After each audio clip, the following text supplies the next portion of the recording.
안녕하십니까 학생 여러분, 즐거운 과학 시간입니다.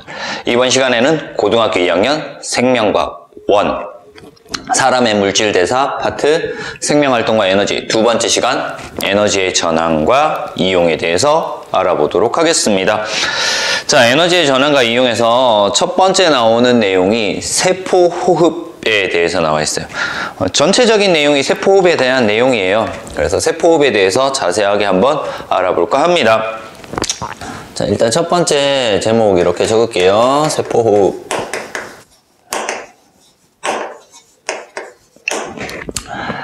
자, 조직세포에서 에너지를 만드는 과정을 세포호흡이라고 얘기를 합니다. 그래서 세포에서 뭐와 뭐가 있어야 돼? 양분이 있어야 돼요. 영양분을 분해합니다. 영양분을 분해하여 뭘 만드는 과정? 에너지를 얻는 과정. 분해하여 에너지를 얻는 과정을 세포호흡이라고 얘기를 해. 이때 필요한 것이 영양분에다가 뭐가 필요하냐면 플러스 산소 필요해요. 그리고 에너지랑 뭐를 얻어? 노폐물을 얻죠. 물과 이산화탄소, 질소속 노폐물 같은 노폐물을 얻더라 라는 거. 어쨌든 우리가 세포호흡을 하는 가장 중요한 목적은 뭐다? 에너지를 얻기 위해서 하는 거다 라는 거 알아야 돼요. 에너지를 얻기 위해서 세포호흡을 하는 거다. 우리 생활에 필요한 에너지를 얻기 위해서 세포호흡을 하는 거다 라는 거고요. 자, 여기서 에너지원으로 사용되는 영양분들 있죠. 세 가지 있습니다. 뭐뭐뭐 했다? 탄수화물, 녹말이죠. 그리고 단백질, 그리고 중성지방이었죠. 그래서 지방, 이렇게 세 가지가 우리 에너지원으로 사용되는 양분입니다. 자, 세포호흡 장소 나와 있어요. 장소. 어디에서 일어나요? 우리 미토콘드리아에서 일어난다라고 배워요. 그쵸? 미토콘드리아. 세포내 소기관인 미토콘드리아에서 일어나는데 대부분 미토콘드리아에서 일어나요. 일부, 극히 일부는요. 어디에서 일어나? 미토콘드리아와 세포질에서 일어나. 세포질에 극히 일부분의 세포호흡이 일어나고요. 그리고 난 다음에 거의 대부분의 에너지는 미토콘드리아에서 얻는다 라고 나오는데, 세포질에서는요, 극히 일부 나타나는 세포질에서는 산소가 필요 없어요. 산소를 사용하지 않는 호흡이 일어나. 그래서 무산소 호흡, 무기호흡이라고 얘기를 해요. 무산소 호흡. 그래서 대표적인 발효 같은 것들이 여기에 포함되는 겁니다. 발효. 자, 무산소 호흡이 일단 일어나고요. 그리고 난 다음에 세포 안쪽으로, 미토콘드리아 안쪽으로 들어가서 마무리. 그냥 산소를 이용해서 많은 양의 에너지를 얻는 과정이 미토콘드리아에서 일어나는 거다. 고등학교 3학년 생명과학 2에서 좀 더 자세하게 배울 겁니다. 그때 가서 보면 되고요. 자, 그리고 두 번째 세포호흡과 에너지 나와 있어요.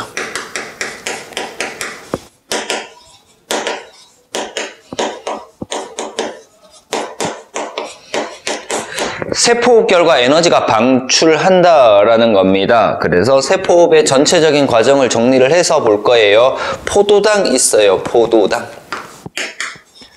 포도당이 에너지원으로 사용돼요. C6H12O6이라고 하는 분자식 C6H12O6. 여기에 뭐가 반응을 한다? 산소가 있어야지 많은 양의 에너지를 만들어낼 수 있더라. 산소가 반응을 해서 에너지를 만들어내는데 이산화탄소와 CO2, 물도 만들어내고요. 포도당이니까 이거 둘만 만들어내. 단백질이면은 질소속 노폐물인 암모니아 만들어낼 수 있고요. 여기에 뭐가 발생해? 에너지가 발생을 하더라 라는 겁니다. 에너지는 두 종류가 발생을 해요. 두 종류. 거의 대부분이 열에너지 형태로 발생을 하고요. ATP 형태의 에너지 형태로 저장이 되더라 라는 거. 자, 포도당이라고 하는 에너지원을 사용을 해요. 포도당이라고 하는 에너지원을 사용해서 산소를 이용해서 반응을 시켜. 그랬더니 뭐가 발생해? 에너지가 발생을 하더라 라고 하는 것이 세포 과정이고요. 이때 발생한 에너지 중에서 60% 정도는 열 에너지로 바뀌면서 얘는 어디에 사용이 되냐면 체온 유지에 사용이 돼요. 체온 유지에 사용이 되고요. 40% 정도는 ATP에 저장이 돼요. 저장되어 있다가 우리가 필요할 때마다 조금씩 꺼내서 우리가 생활에 필요한 에너지, 생명활동에 필요한 생활에 필요한 에너지로 사용이 되더라 라는 것들 알아두면 되겠습니다. 자, 그래서 이런 형태로 해서 세포호흡과 에너지까지 알아봤습니다. 세포호흡 결과에 에너지가 발생하는데 이 에너지의 대부분은 열에너지 형태로 체온 유지에 사용이 되고 나머지 40%는 ATP 형태로 저장이 되어 있다가 생명활동에 사용이 되더라 라는 것들 알아봤습니다. 자, 그러면 이제 본격적으로 뭐에 대해서 알아볼 거냐면 여기 나와 있는 ATP에 대해서 한번 알아볼까 해요. 그래서 번호는 2번이라고 정리를 할 거고요. 우리는 ATP에 대해서 알아볼 겁니다. 자, ATP 기본적으로 생명활동에 직접 사용되는 에너지 저장 물질입니다. 생명활동에 사용하고요. 생명활동에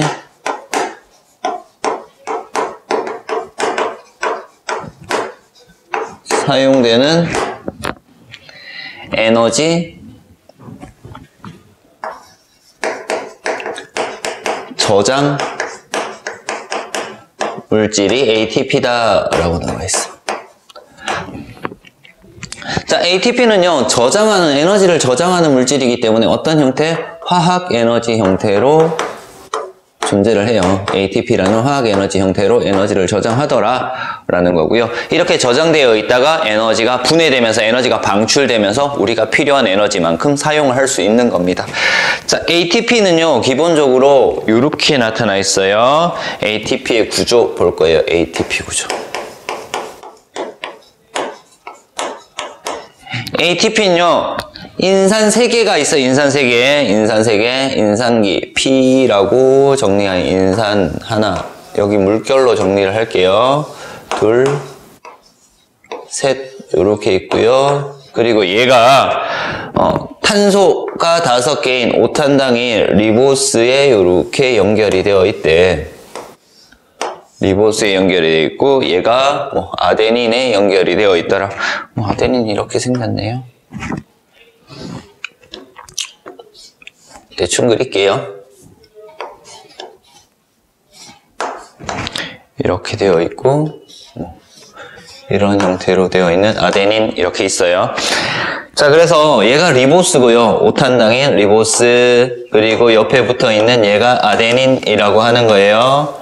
그래서 이 둘을 합쳐서 리보스와 아데닌 이 둘을 합쳐서 뭐라고 하냐면 아데노신이라고 얘기를 해요. 요만큼 합쳐서 아데노신이라고 하고요. 자, 인산 있어요. 인산이 몇 개 결합했는지에 따라서 이름이 조금 달라져요. 그래서 인산이 3개 결합되어 있다고 해서 여기까지 이 전체, 그래서 인산이 3개 결합되어 있으니까 아데노신 트라이포스페이트라고 하는 겁니다. 여기까지가 3개가 결합되어 있으니까 아데노신에 인산이 3개 트라이 인산, 포스페이트 이렇게 해서 ATP라고 얘기를 해요. 그럼 2개까지만 결합되어 있으면 뭐라고 할까요? 2개까지만 있으면 ADP라고 얘기를 해요. 아데노신 다이포스페이트, 디포스페이트. 그리고 하나만 연결되어 있으면 아데노신 모노포스페이트라고 해서 AMP라고 얘기를 하는데 우리는 요거 2개만 다룰 거예요. 지금은 요거 2개만 다룰 겁니다. ATP랑 ADP까지만 다룰 거고요. 자, 우리 결합선을 봐야 돼. 결합선. 실선으로 연결되어 있어. 요 부분은 그냥 실선으로 연결되어 있는데 요 부분과 요 부분은 물결 표시로 연결되어 있지. 그래서 이렇게 물결 표시로 연결되어 있는 요 부분과 요 부분의 결합을 뭐라고 하냐면 고에너지 인산결합이라고 얘기를 하고요. 이때 가지고 있는 에너지가 어느 정도 되냐면 약 7.3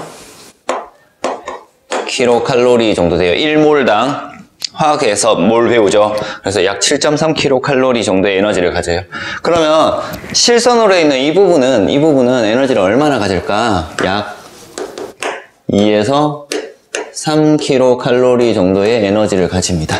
그래서 훨씬 더 많은 에너지가 저장이 되어 있더라. ATP에는 그 정도 알아두면 되고요. 그래서 아데노신 3인산, 2인산, 1인산. 그래서 3인산에서 2인산으로 될 때 인산 하나가 떨어질 거야. 그런 것들 볼 거예요. 자, 그래서 ATP 구조 이렇게 나타나고요. 두 번째는요. ATP 분해와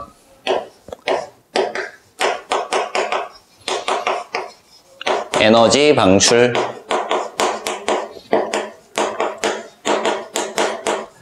자, 이렇게 분해되는 과정은요. 분해되는 과정은 이화작용이야. 그치? 앞에서 배웠지? 지난 시간에 배웠던 이화작용이고요. 이화작용에서는 발열 반응이 일어나니까 에너지가 방출이 된다라는 거야. 그러면 이 에너지가 얼마만큼 방출이 될까라는 거 알아야 되겠죠. 자, 얼마만큼 방출되는지 보자.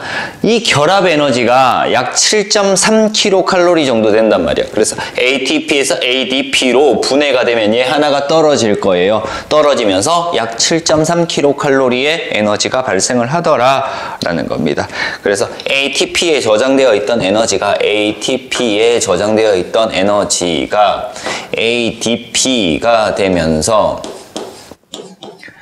인산이 하나 떨어질 거예요. 인산기가 하나 떨어져. 그러면 얘가 분해됐으니까 얼마만큼 에너지가 방출한다고? 약 7.3kcal의 에너지가 발생을 하더라 라는 거. 이렇게 에너지가 발생을 하더라. 이 에너지를 가지고 우리 생명활동에 사용을 하는 거다 라는 겁니다. 자, 그러면은 만약에 반대로 ADP에서 ATP로 이렇게 되려면 뭐 해야 돼? 에너지를 흡수해야 되잖아요. 그쵸? 에너지를 흡수해야 돼. 그럼 이만큼의 에너지가 필요해. 이만큼의 에너지는 어디에서 얻는 거야? 그쵸? 세포호흡에서 포도당을 분해하면서 발생한 에너지의 일부를 ATP 합성에 사용을 하는 겁니다. 됐죠? 그래서 이 에너지는 세포호흡에서 발생한 에너지의 40% 정도를 다시 ATP로 합성하는 데 사용을 하더라라는 것들까지 알면 돼요. 그래서 일단 우리가 지금 ATP 분해와 에너지 방출에서 알아야 되는 내용은 이 부분이죠. ATP를 분해하면은요. ADP와 인산으로 분해되면서 에너지를 방출하더라. 이 에너지를 우리가 어디에 사용해? 생명활동에 사용하게 된다라는 것 알아두면 되겠습니다. 자, 그러면 얘네들 어떻게 어디에 사용을 하는지 전체적인 모식도 보면서 정리를 한번 해볼까 해요. 그래서 번호는 3번이라고 붙일 거고요.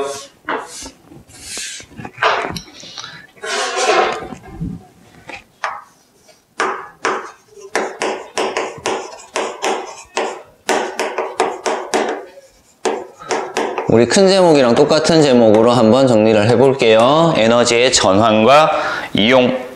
자, 일단 세포호흡을 할 거예요. 그쵸? 세포호흡. 자, 여기다가 세포호흡이라고 적을게요.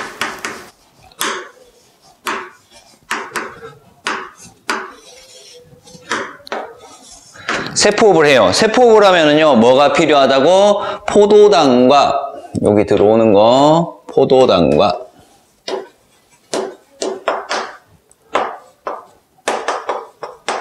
산소가 필요하다라고 했어요. 포도당과 산소가 필요하고 방출되는 게 뭐였어요?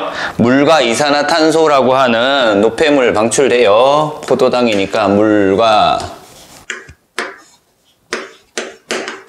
이산화탄소가 방출이 되고 뭐가 발생해? 에너지가 발생을 하잖아. 그치? 에너지가 발생을 해. 이렇게 해서 에너지가 발생을 할 겁니다. 이 에너지가 발생을 해요.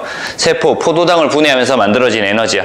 자, 이 중에서 이 에너지가 다 사용되는 게 아니라 에너지의 일부 얼마 정도? 약 40% 정도는요. 어디에 저장한다고? ATP, 아데노신 트라이포스페이트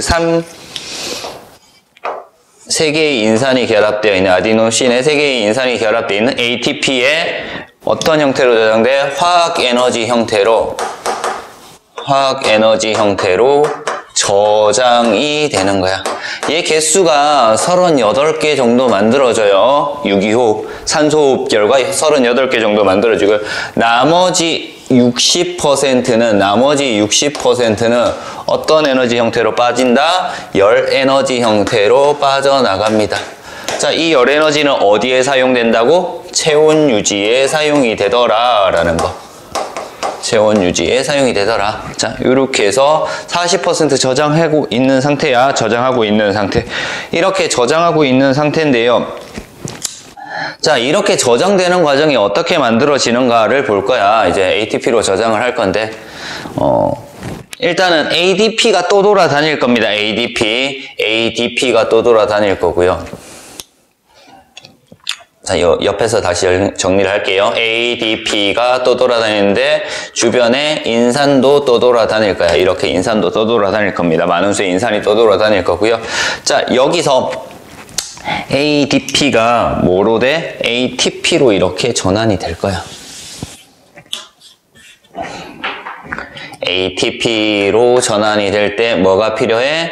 에너지를 흡수해야 되잖아요. 그쵸? 에너지를 흡수해야 돼요. 그래서 어디에서? 세포호흡에서 나온 에너지를 뭐 한다? 여기서 흡수를 할 겁니다. 그래서 ATP를 만들어내요. 자, 그리고 난 다음에 ATP가 ADP로 되면서 어떻게 된다고요? 분해가 되니까 에너지를 뭐 한다? 방출해요. 분자 한 개당 약 7.3kcal의 에너지를 방출할 겁니다. 자, 이렇게 방출된 에너지, 이렇게 에너지가 방출이 되겠죠? 에너지가 저장되는 에너지가 방출이 될 거예요. 이 에너지들이 우리 어디에 사용된다고? 우리의 생명활동에 이용이 되더라 라는 거예요. 어떤 생명활동들이 있는가 볼게요. 근육운동할 때도 사용되고요. 운동할 때 근육운동에도 에너지가 사용이 돼요. 자, 그리고 두 번째, 체온유지, 추울 때 몸이 떨리는 현상, 뭐 이런 것들, 발열 현상, 체온 유지할 때도 이 에너지, ATP에 대한 에너지가 사용돼요. 거의 대부분은 세포호흡 결과 발생한 열 에너지에서 사용이 되지만 일부 ATP에서도 체온 유지하는데 사용이 됩니다. 자, 그리고요, 정신활동할 때, 고등정신작용할 때, 대뇌에서 기억, 사고, 추리, 판단할 때도 에너지가 사용이 됩니다. 자, 그리고요, 생장할 때도, 자랄 때도, 몸이 자랄 때도 생장 에너지 필요하고요. 그리고 발성, 목소리 낼 때, 그리고 발전, 전기 에너지를 생성할 때, 뭐 이런 것들 전부 다 생명활동에 사용되는 에너지다라는 것들 알면 됩니다. 됐습니까? 그래서 에너지의 전환과 이용, 세포호흡 결과 발생한 에너지의 60%는 열 에너지로 되고요. 나머지 40%는 ADP를 ATP로 전환되는 과정의 에너지로 사용이 됩니다. 이렇게 화학 에너지 형태로 저장된 ATP는 우리 몸의 생명활동에 일부 작용을 하더라 라는 거 알면 되고요. 자, 추가적으로 하나만 더 정리를 할게요. 추가적으로. 자, 우리 포도당 같은 경우에는 에너지가 한 688kcal 정도가 들어있어요. 686이라고 나오는 경우도 있고요. 이만큼의 에너지가 들어있단 말이에요. 근데 ATP 38개는 38 ATP에는요, 에너지가 276? 잘 모르겠다. 288? 얘의 40%만 들어있죠. 46이 24, 32, 272, 46이 24, 48이 32, 48이 32. 276kcal 정도 되겠네요. 뭐 이 정도 들어있어요. 자, 그러면은 우리가 필요한 에너지들이 있어. 근육 운동이나 체온 유지나 뭐 정신활동이나 생장이나 발생이나 발전에 필요한 에너지들이 있을 건데 이 에너지들이 필요할 때마다 포도당 하나씩 빵 분해하면 688 정도의 에너지가 한꺼번에 방출되는데 ATP로 전환되면 이 전체 중에서 40%밖에 전환이 안 된단 말이에요. 그쵸? 그럼에도 불구하고 우리 몸은 뭘 사용해? ATP를 사용하더라 라는 거야. 왜 사용하는지 볼 거야. 우리 몸에서 사용하는 에너지 같은 경우에는 거슬러 주지를 않아. 만약에 내가 근육 운동을 하는데 필요한 에너지가 한 30kcal 정도 필요하대. 그러면은 포도당 한 분자 딱 분해했을 때 688kcal인데 근육 운동하는데 30 쓰고 나머지 658kcal는 버려지는 거야. 근데 ATP로 가정하면은요, 하나당 7.3kcal가 있으니까 여기에 몇 개 써요? 5개만 사용하면 되죠. 5개 사용해서 근육 운동 사용하고 나머지 33개는요, 다른 곳에 사용할 수 있다. 그래서 ATP를 에너지 화폐라고도 얘기를 하는 겁니다. 그래서 효율적으로 사용하기 위해서 이렇게 나타나더라 라고 알면 됩니다. 됐습니까? 자, 이렇게 해서 우리 에너지의 전환과 이용, 세포호흡에 대해서 알아봤어요. 그래서 첫 번째 세포호흡, 전체적인 과정 알아봤어. 미토콘드리아에서 일어나는 과정 알아봤고요. 그리고 ATP랑 ADP, 두 번째 ATP에 대해서 알아봤어요. 아데노신 트라이포스페이트라고 하는 아데노신 3인산이라고 하는 ATP에 대해서 알아보면서 이 ATP가 ADP로 전환이 될 때 에너지가 발생한다라는 것까지 알아봤습니다. 그리고 세 번째 에너지의 전환과 이용, 세포호흡과 ATP 과정을 통틀어서 이렇게 에너지가 만들어지고 이 에너지들이 어떻게 사용되는가까지를 알아봤습니다. 됐습니까? 자, 이번 시간 에너지의 전환과 이용에 대해서 정리를 했습니다. 수업 여기서 마치도록 하겠습니다.